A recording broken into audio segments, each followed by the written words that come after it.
Today we're talking about the Sig P320 and the Glock 19. We're going to break it down, we're going to cover a whole lot, so please stay tuned and check it out.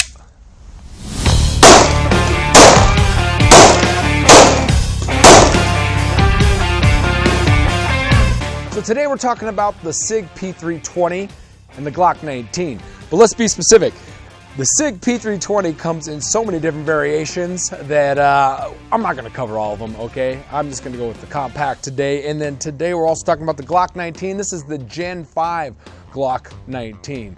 So those are the two that we're going to be covering. Let's start with the barrel length. I think that that's one thing that a lot of people want to look at, right? So if you hold these two side by side, you'll see the actual barrel of the Glock is a little bit longer. It's a little over 4 inches, but not much, and this is a little under 4 inches. Now when you look at the overall length and you slide that beaver tail up just like that, then it looks like the Sig might have a little more on length, but they don't count that in when they talk about length with the Sig. But when it comes to concealed carry, do you really matter so much about the barrel length being that much of a difference? Not really. You want to look more at the grip right here, and when we put these mags in, this is what we're going to see the difference pretty much on the grip. Let's look at those side by side. Not a whole lot, but you know, the grip seems to be usually what people are concerned about when they're trying to conceal carry. There's not a whole lot of difference there. The only thing real different in the grip is the angle of that grip. And then obviously the feel of the grip is going to be something that you're going to want to be interested in too. So here's what I want to say about the grips. The Glock comes with these back straps. It comes in the box. You can replace these back straps pretty easily. Most people keep them laying around or throw them away or figure it out and never use them, which is an easy way to change out the grip. Now with the Sig, it's a little different. So these grips are actually, tells you the size of the grip right here. So this is the compact medium. You can order these. It costs a little bit more, and you can order these and you can get them in a small or a large. But let's say you want to go from compact to full size or subcompact.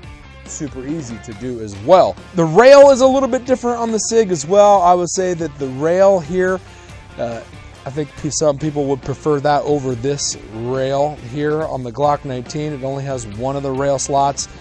I don't think it's a huge issue for people, but it can be for some.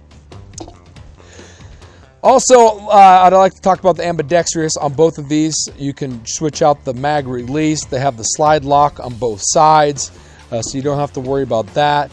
I will say that the Glocks, you won't find a thumb safety on, but the Sigs, you will find thumb safeties on some of the 320 versions as well. And then we're looking at sights. The Sig can come with the cut for the optics already, which is a little bit different. And then the standard night sights or X-ray 3 sights on here, which both of these you can switch out the sights on pretty easily, so that's pretty similar there as well. One of the only other differences is if you like front serrations on this version of the Gen 5, I know they have a different version as well, you don't have the front serrations like you do on the Sig either. So now let's talk about the modularity of the Sig, and this is what I think is really, really unique to the Sig. The serial number is actually on the trigger grouping, that chassis that's inside there, and so you can take that out and you can drop it, like I was mentioning, into a different size grip, but also a different size gun and caliber. It's available in a 40, a 357, 45, and the 9mm. And it makes it super easy for you to just switch out between guns, sizes, and calibers, and you don't have to buy all those guns. You have the serialized piece right there. That's really cool. Let's talk about the takedown as well. It's really your preference. They're both going to work. I would probably say that the Sig is a little safer because you don't need that trigger. You don't need that trigger pulled, and you have to drop the mag out, where with the Glock, if you want, you can leave the mag in, but you have to squeeze the trigger. And then you're just gonna slide that back just a little bit, just a hair, not to disengage that trigger again, because you don't want that.